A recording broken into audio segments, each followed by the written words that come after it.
కార్యక్రమానికి ఉద్యమానికి వచ్చినటువంటి మన ప్రియతమ నాయకులు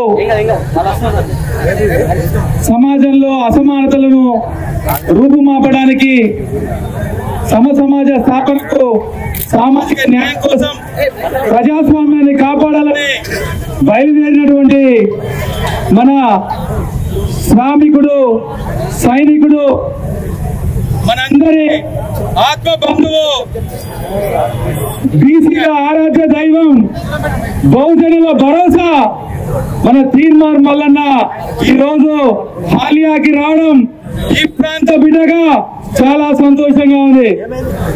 మొన్న మిర్యాలగూడలో జరిగినటువంటి బీసీ గర్జన సభ ప్రతి ఒక్కరి గుండెల్లో రైళ్లు పరిగెడుతున్నాయి. అంతకుముందు ప్రభుత్వం వచ్చిన తర్వాత 8 గంటల దాకా పండుకున్నటువంటి నాయకులు ఎమ్మెల్యేలు ఎంపీలు అర్ధరాత్రి 3 కూడా మేల్కొని ఆన్లైన్ లో ఉంటున్న సందర్భాలు మనం చూస్తా ఉన్నాం. ఎందుకంటే బీసీలు ఒకటైరు, బీసీలకు చైతన్యం వచ్చింది. ఈ చైతన్యాన్ని ఆపాలంటే ఏం చేయాలి? మిర్యాలగూడ బీసీ గర్జన మొదలుపెట్టింది ఎవరు? ఆ నాయకుని మీద బురద చల్లాలి. బురద చల్లితే బురద కడుక్కునే పనిలో నేను ఉన్నాను. ఉద్యమాన్ని ఉవ్వెత్తున రాష్ట్రం మొత్తం మా బీసీ బిడ్డలకు ఎక్కడ అన్యాయం జరిగినా పోవడానికి నేను సిద్ధంగా ఉన్నా. ఈ పోరాటంలో ప్రాణ త్యాగానికైనా సిద్ధమై కొన్ని వేల మంది సైనికులు మిర్యాలగూడకు ఈ ప్రాంతం నుంచి కూడా కదిలి వచ్చారు. ఎందుకంటే స్వాతంత్రం వచ్చిన దగ్గర నుంచి ఈనాటి వరకు మన బీసీలు అసెంబ్లీలో పార్లమెంట్ లో ఎంతమంది ఉన్నారు? ఎంతమంది సీఎంలు ఉన్నారు? ఒకసారి మనం ఆలోచించుకోవాలి. ఎందుకంటే శాసనాలు చేసే సభలో మన బీసీ నాయకులు లేకుంటే మన హక్కులు కాపాడే అవసరం ఎవరికి ఉండదు.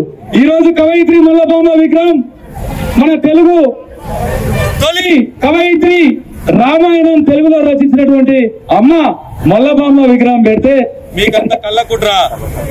అయ్యా, మేము చూస్తా ఉన్నాం ఎటువంటి చరిత్ర లేని చరిత్రహీనుల బొమ్మలు ఈ రోజు హైవేల మీద ఉంటా ఉన్నాయి. మీరు సమాజానికి ఏ రకమైన మెసేజ్ చేస్తా ఉన్నారు? త్యాగాలు చేసేది మా బహుజన వర్గాల్లో ఉన్నటువంటి నాయకులు, భోగాలు అనుభవించేది మీ అగ్రవర్ణ ఆధిపత్య కుల నాయకులు. ఈరోజు మల్లన్న అంటే ఒక శక్తి. ఆ మల్లన్నని ఆపే ప్రయత్నం చేయడం ఎవరి వల్ల కాదు. అరచేతిని అడ్డం పెట్టి సూర్యకిరణాన్ని ఎవరు ఆపలేరు. బీసీ ఉద్యమాన్ని మీ కేసులతోటి, మీడియాలో మీరు చేసిన దుష్ప్రచారంతో ఈ ఉద్యమాన్ని ఎవరు ఆపలేరు. ఆ రోజు మన సుభాష్ చంద్రబోస్ గారు ఒక 100 మంది సైనికులు ఇస్తే భారతదేశానికి స్వాతంత్రం తీసుకొస్తామని చెప్పినటువంటి గొప్ప వ్యక్తి. కానీ ఈ రోజు తీర్మార్ మల్లన్న వెనకాల కొన్ని కోట్ల మంది బీసీ బహుజన బిడ్డలు ఈ రోజు ఉన్నారు. ఈ ఉద్యమాన్ని ఆపడం ఎవరి తరం కాదు. రానున్న రోజుల్లో తెలంగాణ సీఎం పీఠం బీసీ నాయకుడైనటువంటి మన మల్లన్నను వరించబోతుంది. కాబట్టి మనందరం ధైర్యంగా అడుగులో నడుద్దాం. కాంగ్రెస్ పార్టీ ఈ రోజు బహుజనుల పార్టీ, బీసీల పార్టీ, ఎస్సీల పార్టీ, ఎస్టీల పార్టీ. కానీ కాంగ్రెస్ పార్టీ జెండాని అడ్డం పెట్టుకొని దాని వెనకాల ఉండి మీరు పెత్తనం చేస్తా ఉన్నారు. మీరు ఎంతమంది ఉన్నారని చెప్పి ఎమ్మెల్యేలు అవుతున్నారు. మీరు ఎన్ని డబ్బులు ఇచ్చి మా ఓట్లను కొనుక్కుంటా ఉన్నారు. ఈ రోజు మా ఉద్యోగాలు, మా పిల్లల భవిష్యత్తులు రెక్కాడక టొక్కాడక ఊళ్ళల్లో వ్యవసాయం చేసుకొని కూలీనాలు చేసుకొని మా బిడ్డల్ని చదివిస్తా ఉంటే ఈడీఎఫ్ఎస్ 10% రిజర్వేషన్ తీసుకొచ్చి మా పిల్లల ఉద్యోగాల నోటికాల కొన్ని లాగేస్తా ఉన్నారు.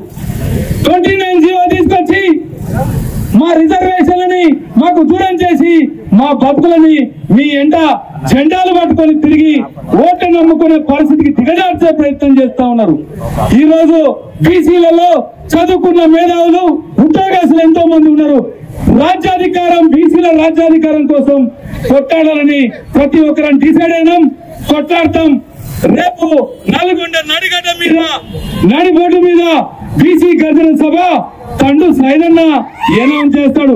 సూర్యాపేటలో మన ఒట్టే జానన్న చేస్తాడు. ఈ రోజు ప్రతి నియోజకవర్గంలో కొన్ని వేల మంది గర్తించడానికి సిద్ధంగా ఉన్నారు. కాబట్టి మీరు మూసుకొని మీకు ఇచ్చిన అవకాశాన్ని బట్టి మీకు ఎమ్మెల్యేలుగా ఎంపీలుగా మీకు ప్రజలు ఇచ్చే పన్నులతో మీకు జీతాలు వస్తున్నాయని చెప్పి మర్చిపోవద్దు. ఈ రోజు తెలంగాణ ఉద్యమాన్ని అణచివేయాలని చూసినటువంటి ఆంధ్ర పాలకుల్ని లెక్క చేయకుండా కొట్టాడి తెలంగాణ తెచ్చుకున్నాం. బీసీలకు రాజ్యాధికారం కూడా తెచ్చుకుంటామని చెప్పి ఈ సందర్భంగా తెలియజేస్తా ఉన్నా.